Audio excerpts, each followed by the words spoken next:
Hey, I'm Chris Velasco with Engadget, and today we're taking a look at ASUS's new Padfone X. Now, this is the first time ASUS has managed to bring one of its Padphones to the United States, and with it comes quite a few questions. Is it worth having two devices turn into one? Is either one of those components any good on its own? Let's take a deeper look and we'll find out together. Now, the thing you have to remember about the Padfone X is that it's technically one device with an exoskeleton that sort of fits around it. So the heart of the show is the Padfone itself, and despite its complete lack of imaginative design, it's actually pretty solid as far as phones go.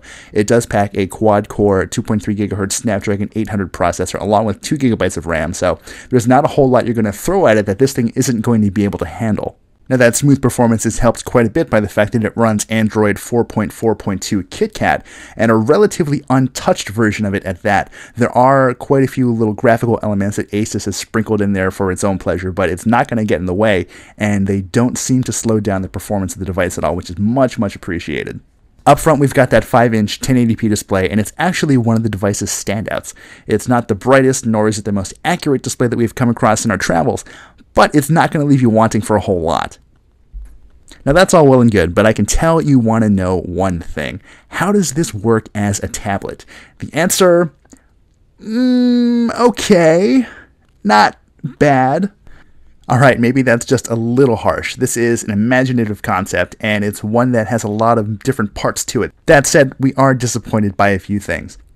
First up, there are gigantic bezels around that 9-inch display. We're talking about black borders of about an inch thick, which is a bit insane. Now, in fairness, those bezels do also house the speakers, which are also pretty lousy. On the plus side, although it's not quite as pixel dense as the phone's display, the tablet's 9-inch display is actually still bright, still vibrant, and generally a pleasure to look at.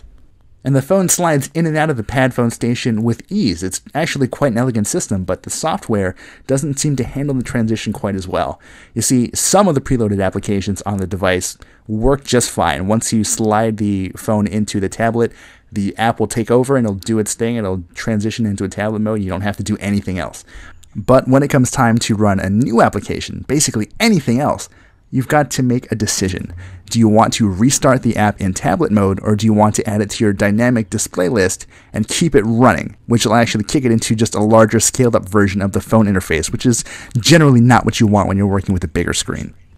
And some apps just don't do the job at all. So if you're watching a YouTube video, for example, on the phone and you dock it, it won't pick up where you left off. It'll just sort of say, hey, I can't do this, which is not an answer we'd like to see for a device that promises this seamless integration. In the end, we're looking at a $200 device that promises big things, but just doesn't quite live up to those expectations because of occasionally chintzy hardware and the inability to handle transitions as seamlessly as a concept like this deserves. But that's the thing, isn't it? It's a $200 smartphone tablet hybrid. That's the same amount you're going to pay for a top-tier smartphone anyway. Why not get two devices out of it? That arithmetic is going to make a lot of sense for a good number of people, and whether or not that's you is going to depend on what you want out of this thing. I'd wager that most people are probably going to be better served by having a distinct smartphone and a distinct tablet. But if you absolutely have to have two for the price of one, this is definitely worth at least a little consideration. And then you capture it, and the fusion magic happens, and there you've got your building. So this is the